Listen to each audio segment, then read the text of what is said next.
bem-vindo a todos. Estamos aqui continuando o nosso estudo de Provérbios.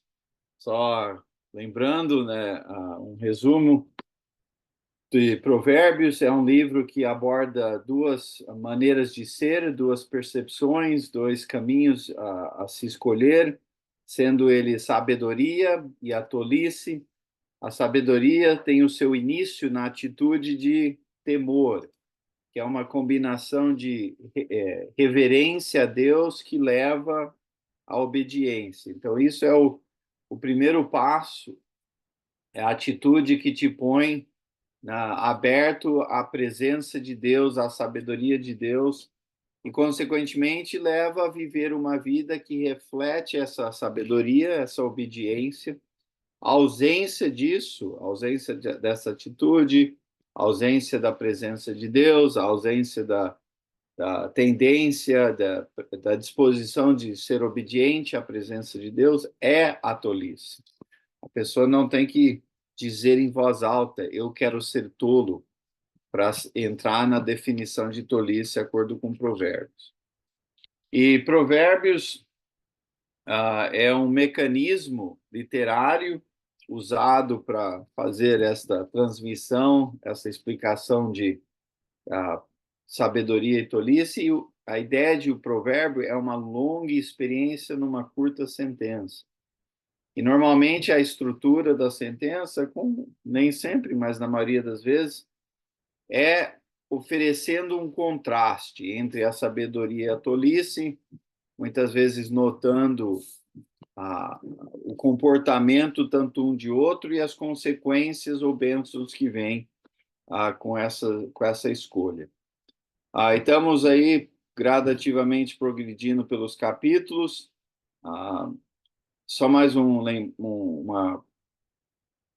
lembrete aqui é de que capítulo 1 a 9 é basicamente uma introdução a esses dois caminhos e tentando chamar o leitor a escolher um versus outro.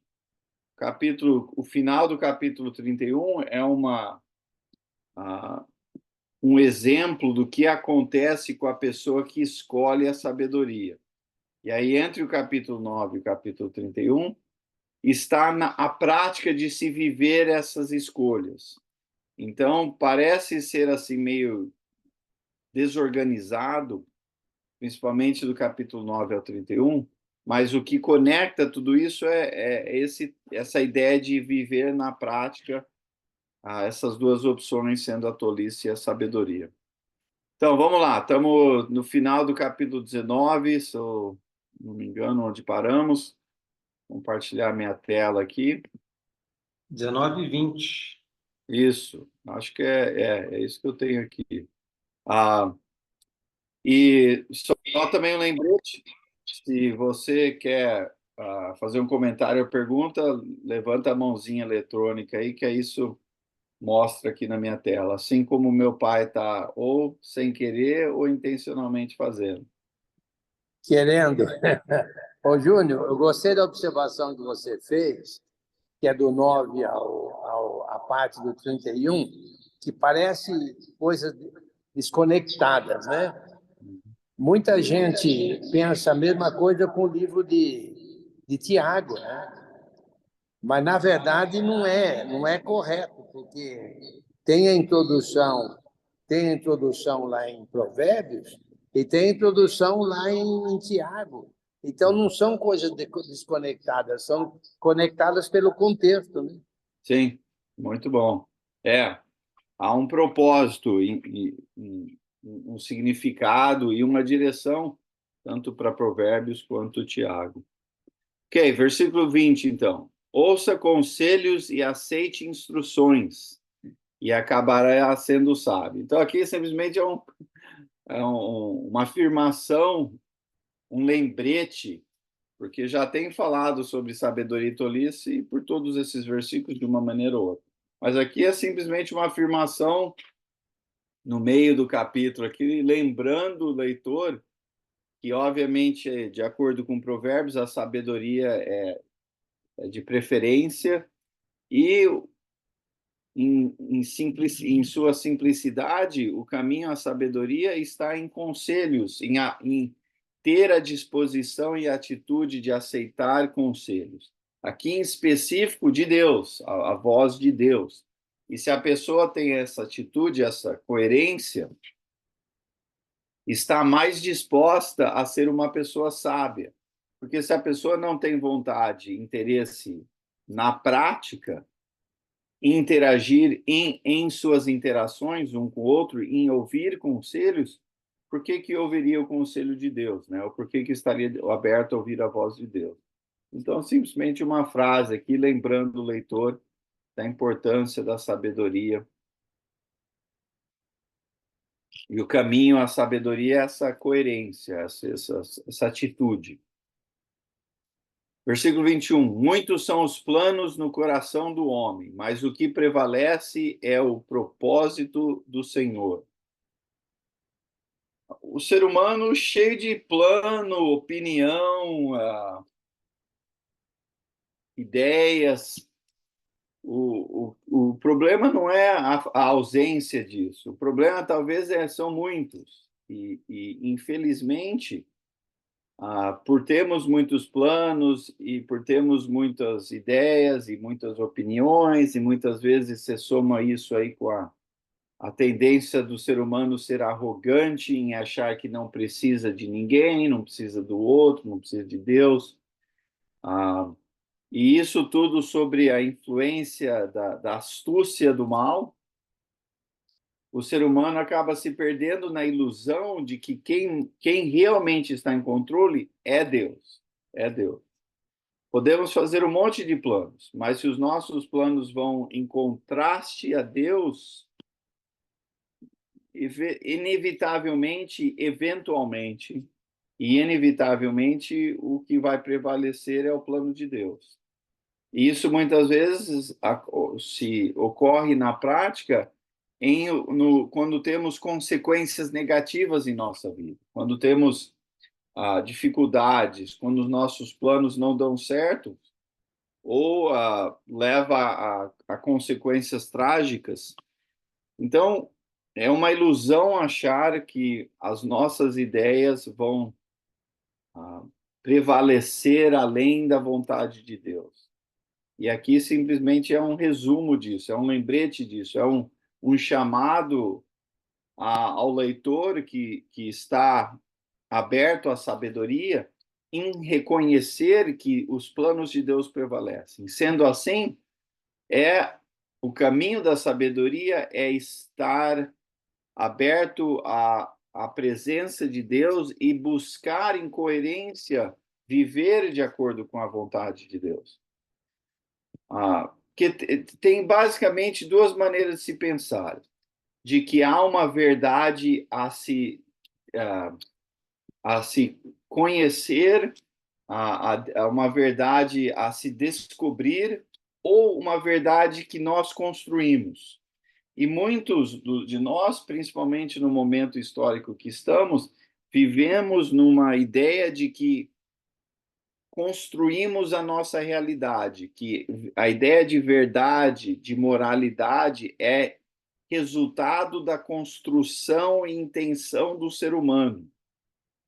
Onde, na verdade, o que precisamos saber ou aceitar é de que há uma verdade a se descobrir, e essa é a verdade de Deus, e a sabedoria é o caminho, o processo a desvendar e descobrir isso.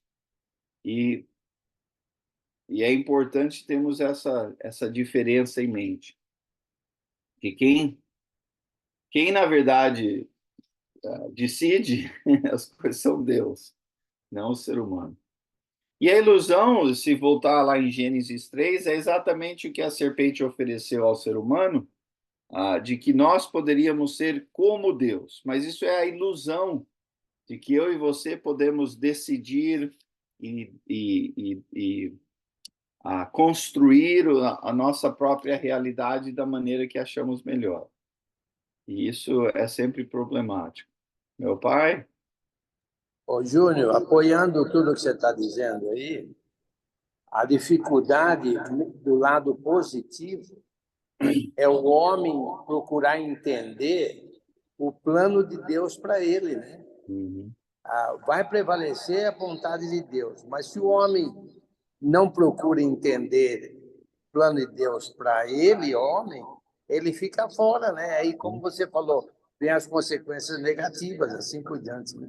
Sim, sem dúvida. Versículo 22. O que se deseja ver no homem é amor perene. Melhor é ser pobre do que mentiroso. Então, aqui, mais uma vez, um contraste.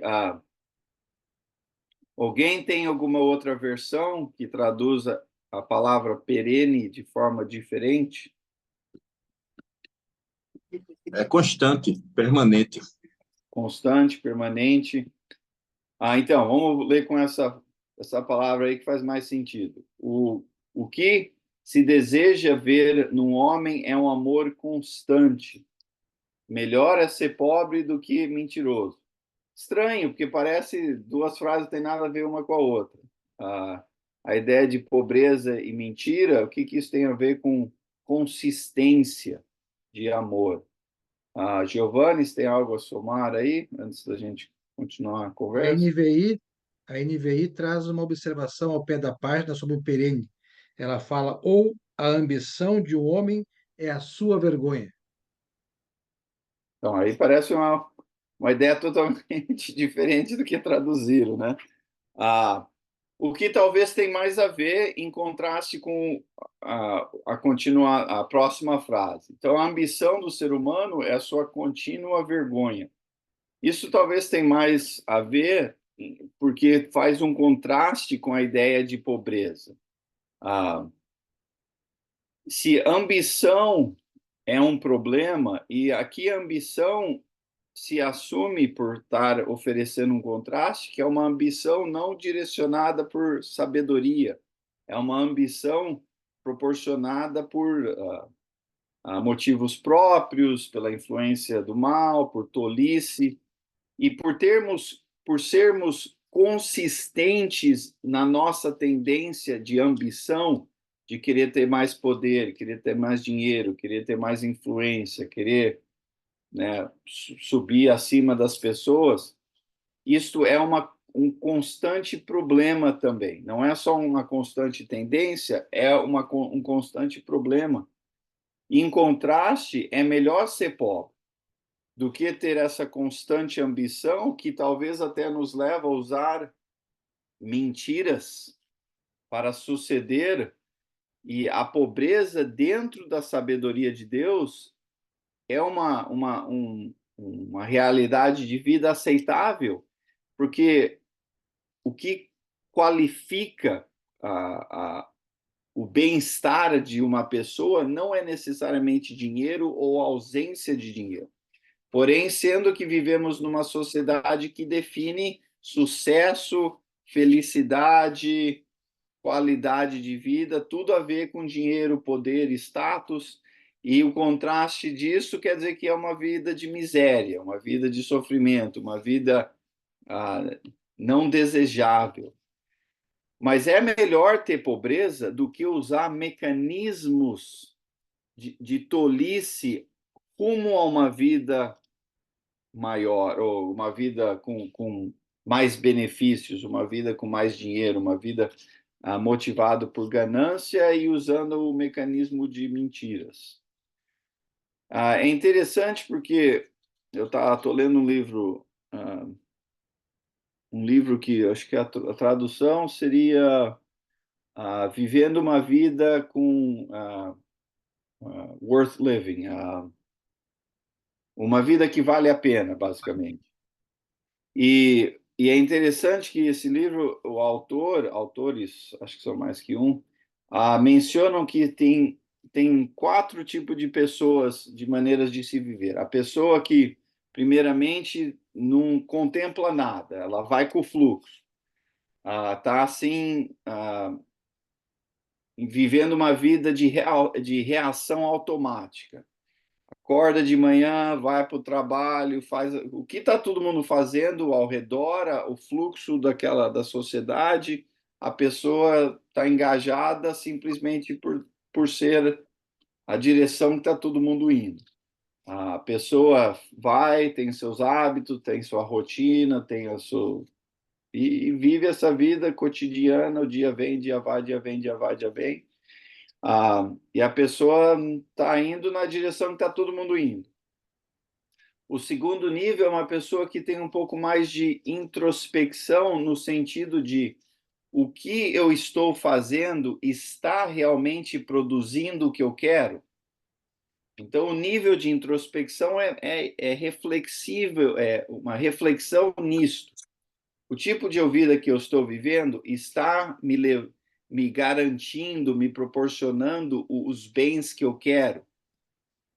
O que já é um passo melhor, porque a pessoa está mais contemplativa. Mas está pensando mais em termos de sucesso ou não? O que eu estou fazendo está sendo produtivo ou não está sendo produtivo? O terceiro nível é a pessoa que para perguntar, mas na verdade produtivo rumo ao quê? Que direção que eu quero ir com a minha vida? O que eu estou na verdade buscando? É poder? É dinheiro? É um carro novo? É amor? O que eu estou correndo atrás? E se eu decido que eu estou correndo atrás, o tipo de vida que eu estou vivendo me está produzindo isso? Aí o próximo nível, o quarto nível, é o nível, de acordo com os autores, o nível melhor, porque é a pessoa que para perguntar: o que eu estou correndo, o que eu quero correr atrás é realmente de valor e vale eu correr atrás? Então não é só nem eu só decidir, eu quero ser.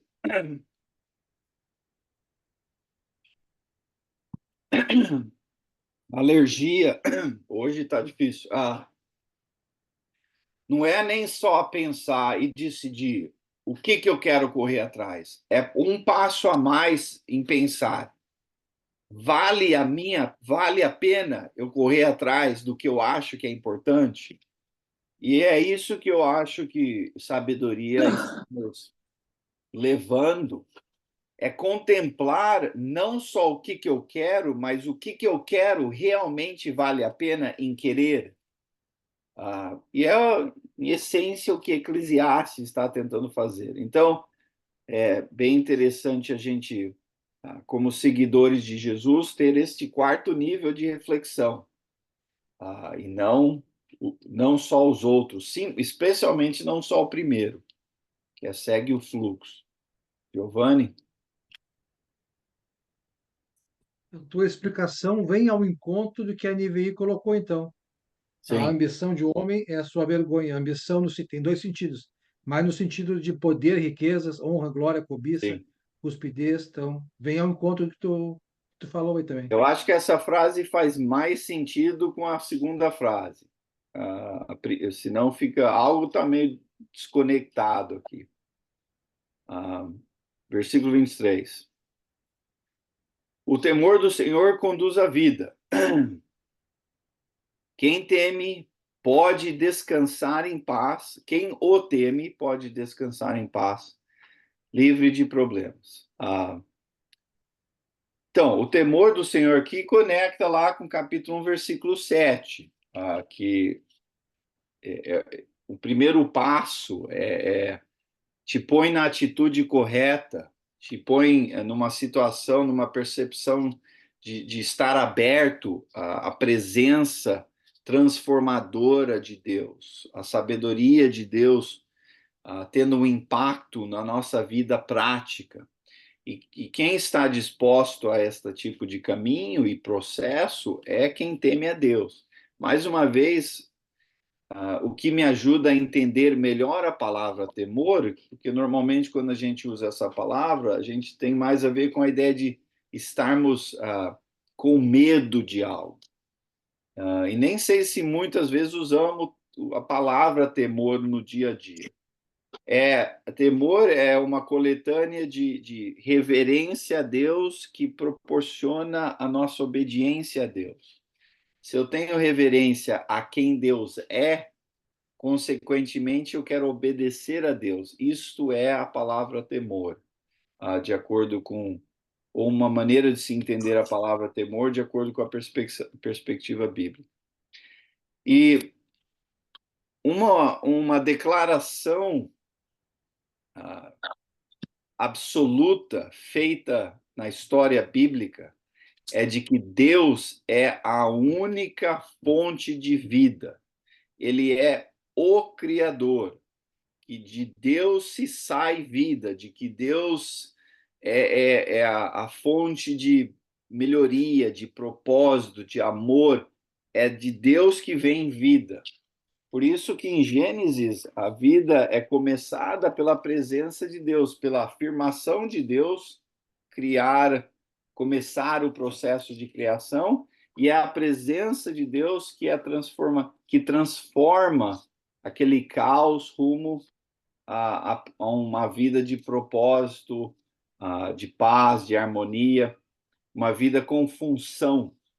E aí, quando vem o ser humano a ser criado ali, ele é uma coletânea de dois mundos, algo do pó da terra e o sopro, ou a vida, o Espírito de Deus, que nos anima a vida.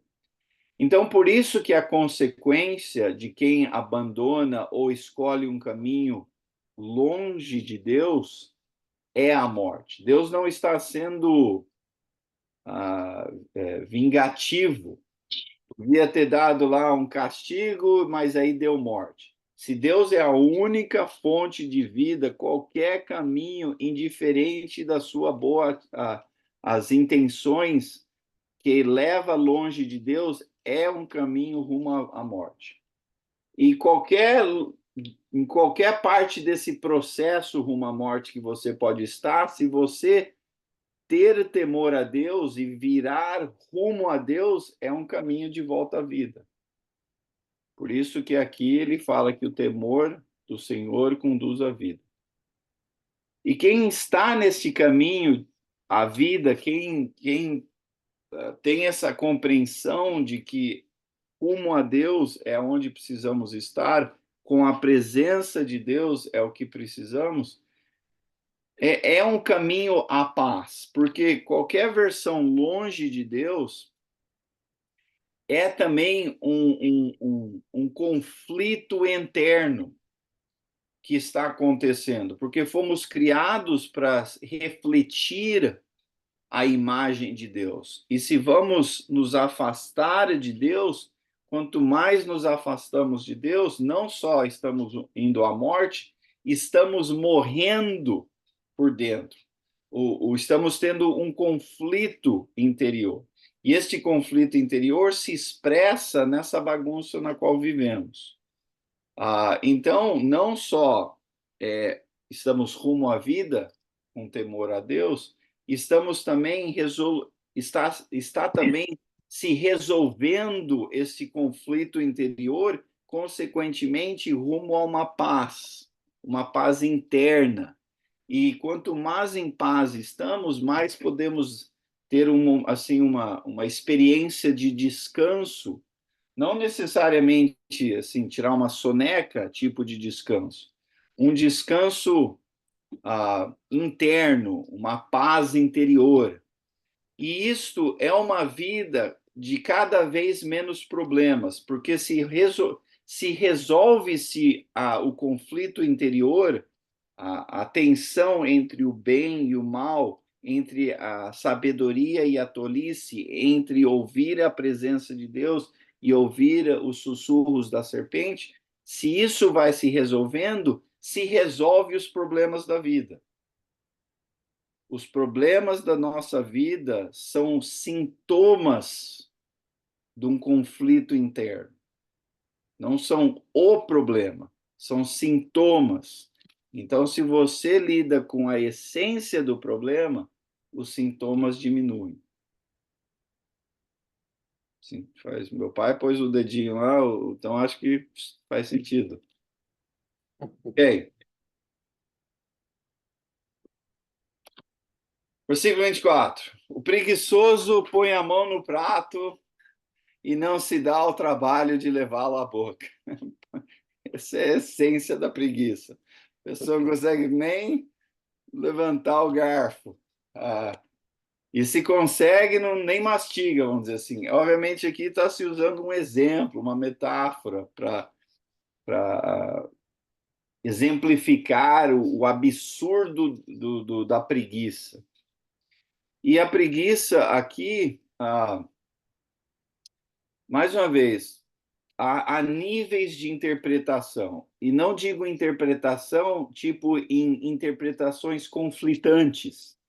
É em níveis de compreensão, talvez é a melhor palavra. Quando a gente pensa em interpretação, muitas vezes a gente acha que, eu acho aquilo, você acha aquilo, e o Zezinho lá acha aquilo. Não é isso na qual me refiro, são níveis de compreensão.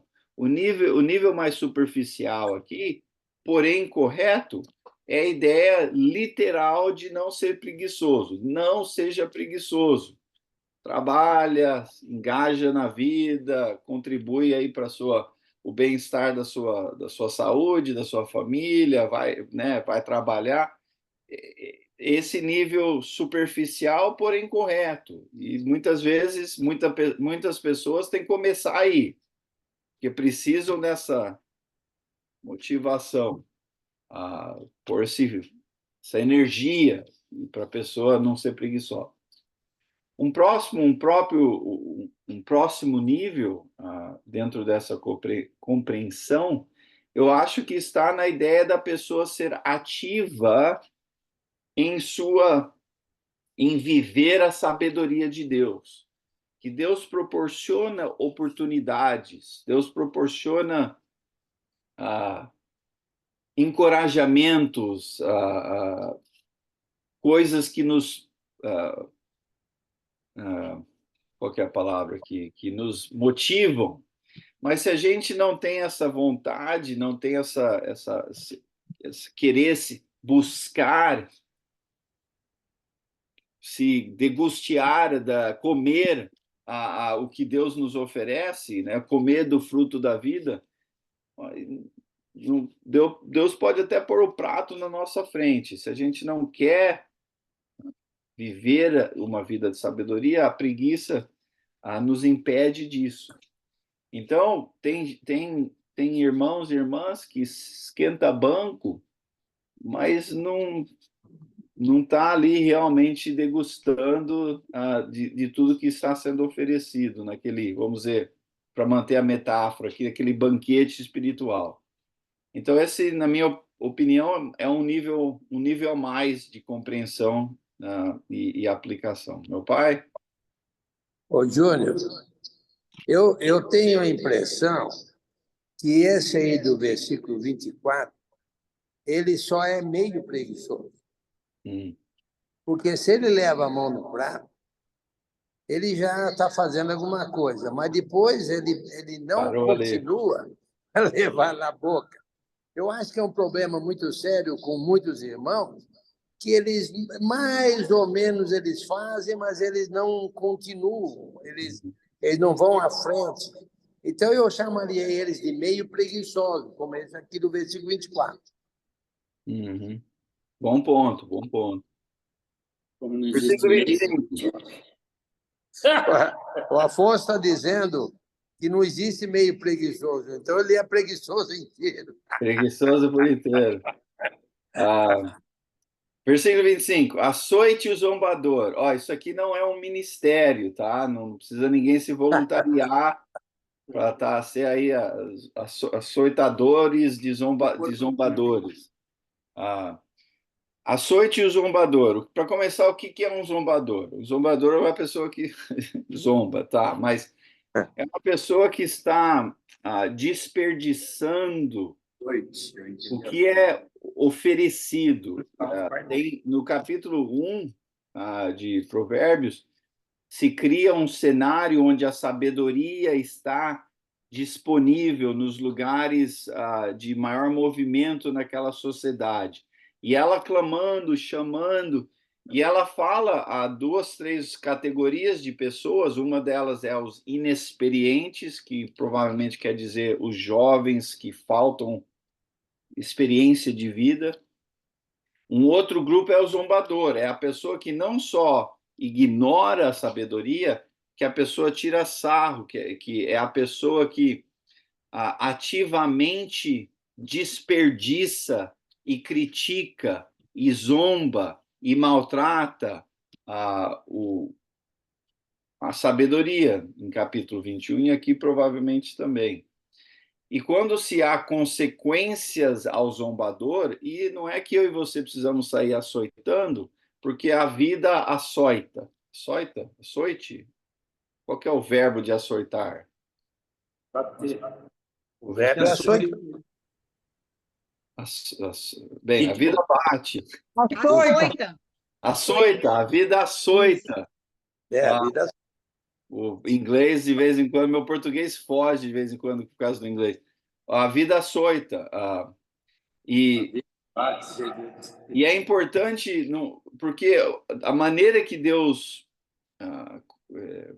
construiu o mundo, se há consequências, decisões levam a consequências. Muitas vezes não imediatamente, o que dá a ilusão, e Eclesiastes comenta nisso.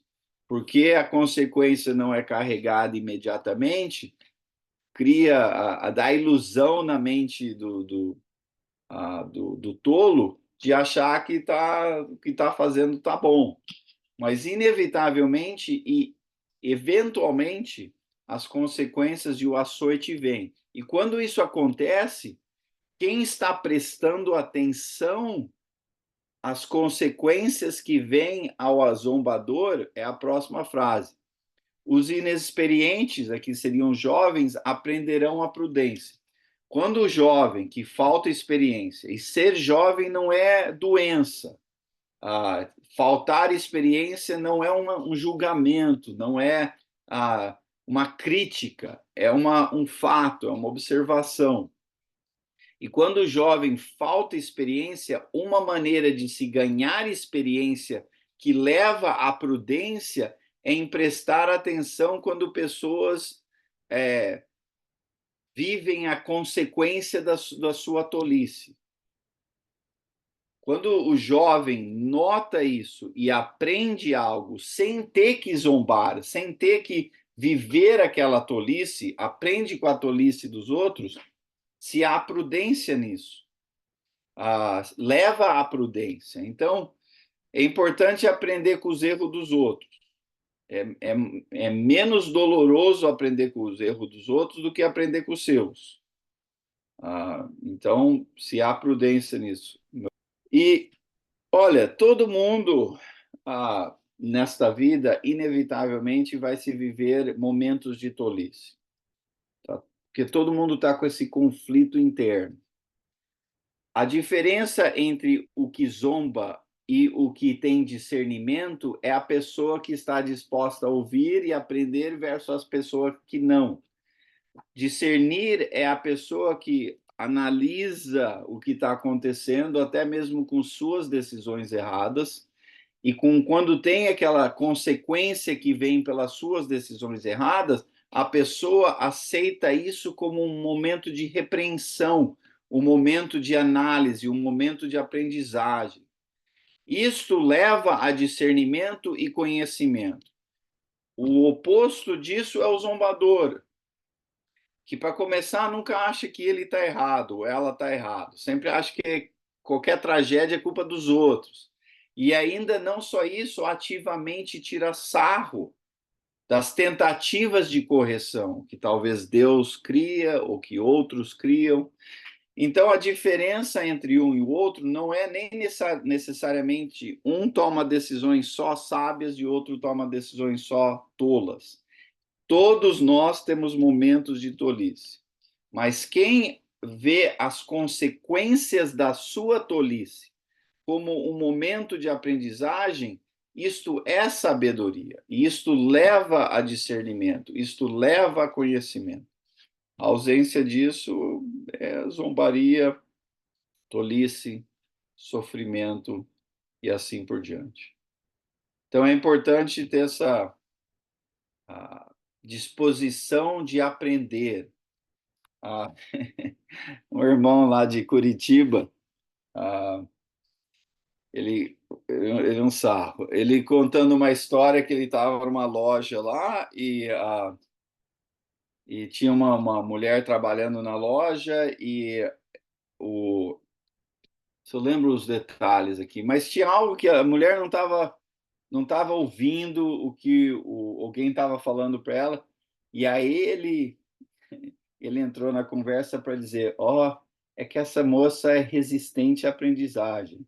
Então, tem muitos que têm essa tendência, nós temos essa resistência de aprender, por isso não discernirmos, e por não discernirmos, não temos conhecimento. Mas quem está disposto a aprender com os seus erros, com os erros dos outros, isto é um sinal de sabedoria. Então, não seja resistente à aprendizagem.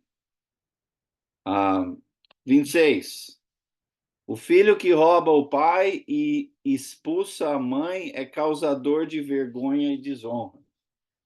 Bem, seria curioso saber que detalhes, ou que ilustração específica o autor aqui tinha em mente. Quando que isso estava acontecendo naquele mundo antigo? Mas, indiferente se alguém está literalmente roubando o pai ou expulsando a mãe de casa, ou qualquer versão disso, a ideia aqui é a falta de honrar os pais, o que é um dos 10 mandamentos. Quem não honra os pais já está criando um rompimento entre uma geração e outra, e já está também interrompendo a ideia de que os pais é para criar os filhos e os filhos para honrar os pais, e isso tudo cria uma comunidade que está disposto a ouvir e aceitar a presença de Deus através das nossas interações. E quando se há um rompimento nisso, nesse caso aqui por motivo dos filhos, isso garante tragédia, vai vir tragédia nisso.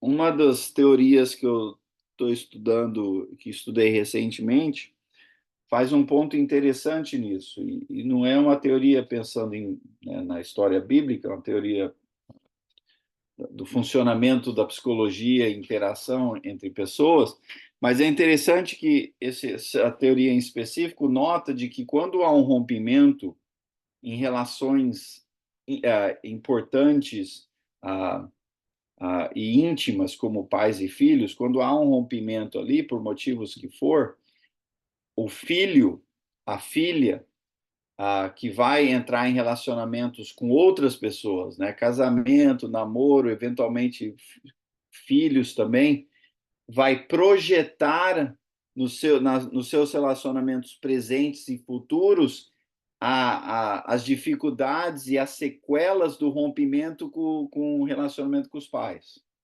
Há essa projeção, a não ser que o relacionamento é reconciliado, se possível, ou no mínimo o filho, a filha que teve esse rompimento faz algum trabalho de processar essas sequelas, essas emoções, de lidar com isso para não projetar na geração futura. E a ideia básica do conceito honre seus pais, para que haja um processo de uma geração criar a próxima de acordo com a presença e vontade de Deus. Então, tratar os pais é importante, mesmo quando os pais, né, vão ficando mais velhos e começam a repetir as mesmas histórias e começa a ficar assim, né, Para com isso aí, ó. Sim, Para não, com isso aí. totalmente uma hipótese aqui, né? Não tem. Agora sim, agora Estou sim. pensando com nenhuma situação específica, teórico isso. Precisamos ter paciência e, claro, o nível superficial dessa frase é exatamente o que diz: não roube do seu pai e não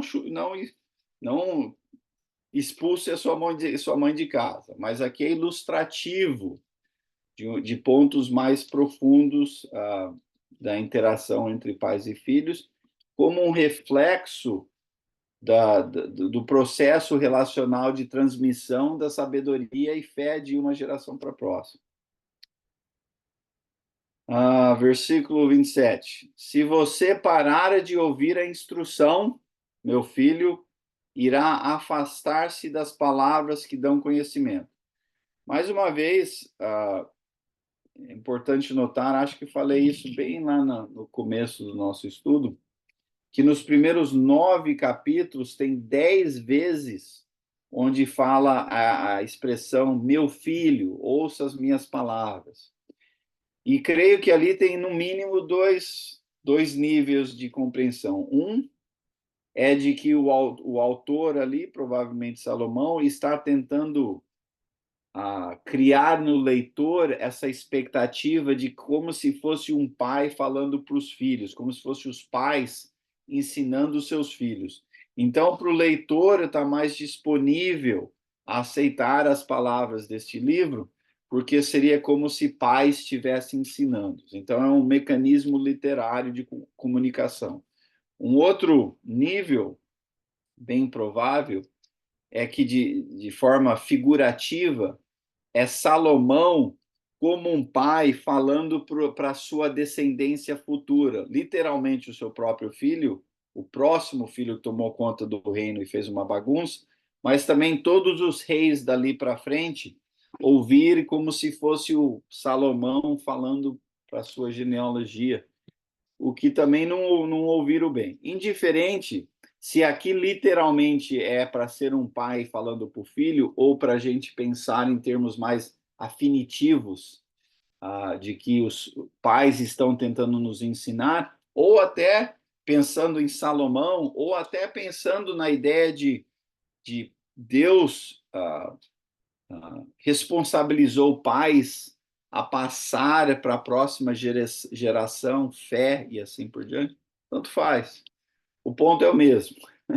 Devemos ouvir as instruções de Deus, devemos ouvir as instruções de pais que estão tentando nos ensinar a fé e a presença de Deus, devemos ouvir a voz de Salomão, e devemos ouvir a voz de Jesus, ouvir a presença de Deus nas suas muitas manifestações ou pelas suas muitas vozes que Deus usou pelo passar do decorrer da história.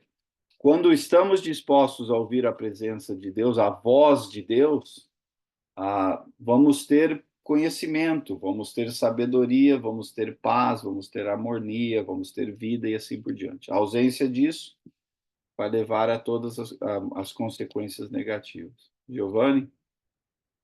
Eu acho que Salomão escreveu: se você parar de ouvir a instrução, meu filho Roboão irá afastar-se das palavras que dão conhecimento. Só para quebrar um Só pouco. tragédia. Rapaz, dali para frente, só bagunça. Só tragédia. Versículo 28. Estamos quase no fim do capítulo aqui. A testemunha corrupta zomba da justiça, e a boca dos ímpios tem fome de iniquidade. Então, aqui é comparativo, ou sinônimo, na verdade, como se zombar, ímpio, iniquidade, corrupção, é tudo meio mesma expressão expressões do mesmo problema, a tolice, ou a ausência da sabedoria. E naquele mundo antigo, testemunhas eram uma parte bem fundamental e importante do sistema de judiciário. Hoje em dia também, mas menos, porque tem aí DNA, tem câmera, tem ciência, tem um monte de coisa lá que dá para você até provar a culpa sem mesmo ter uma testemunha presencial, né, que presenciou os eventos. Mas naquela comunidade, naquele momento histórico, ciência, ninguém estava checando DNA de ninguém. Então, era fundamental a presença de uma testemunha. E por isso sendo fato, era especialmente importante que testemunhas fossem testemunhas justas, verídicas, não corruptas, que não podiam ser subornadas, que não tinham interesses próprios em serem testemunhas. E não só isso, porque também reflete a astúcia do mal, a mentira numa comunidade que era para refletir a exclusiva presença de Deus. Então, era de suma importância a verdade, a pessoa ser justa e não corrupta. E quem é corrupta, quem mente como testemunha e quem mente por causa de corrupção, zomba da justiça de Deus, zomba do sistema de justiça que Deus criou, principalmente na lei, através da lei de Moisés, e zomba do conceito de que Deus é um Deus justo. Você está tirando sarro de Deus, e muita cautela nessa hora, porque isso leva a consequências difíceis, que inclusive aqui nos Estados Unidos, pelo menos, não imagino ser verdade no sistema judiciário brasileiro, se é provado que a testemunha mentiu quando estava ali testemunhando perante a corte, a testemunha pode ser prosecuted, pode ser processada com ter que pagar dinheiro, pode ir para a cadeia, é uma consequência séria. Então, é importante a pessoa não mentir, principalmente perante a corte. Imagino que no Brasil deve ser parecido.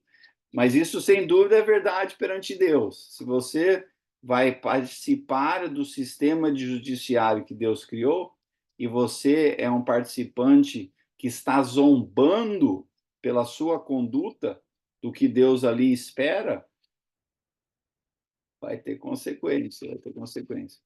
E, em forma sinônima, a boca dos ímpios tem fome de iniquidade. Então, aqui a testemunha corrupta é também a pessoa que está em impiedade, usando a sua boca para promover iniquidade. Então, temos que ser o oposto disso tudo. Precisamos ser pessoas que falam a verdade, precisamos ser pessoas honestas, precisamos ser pessoas que honram, respeitam o processo de que Deus criou, seja se fazíamos parte daquela lei ou do que Deus criou para nós seguirmos em Jesus. Temos que honrar isso também. Isso é importante para ser o tipo de pessoas que Deus tem em mente. E o tipo de comunidade que Deus tem em mente. Versículo 29. Os castigos estão preparados para os zombadores e os açoites para as costas dos tolos. Mais uma vez, não creio que resta a nós carregar estas consequências ou impor estas consequências, mas é verídico que isso está e vai acontecer pelas mãos de Deus de uma maneira ou outra. Creio que você já deve ter notado aqui em vários desses versículos de hoje, se usa a palavra zombadora, né? A ideia de zombar. Quem tem à sua disposição a sabedoria de Deus? Quem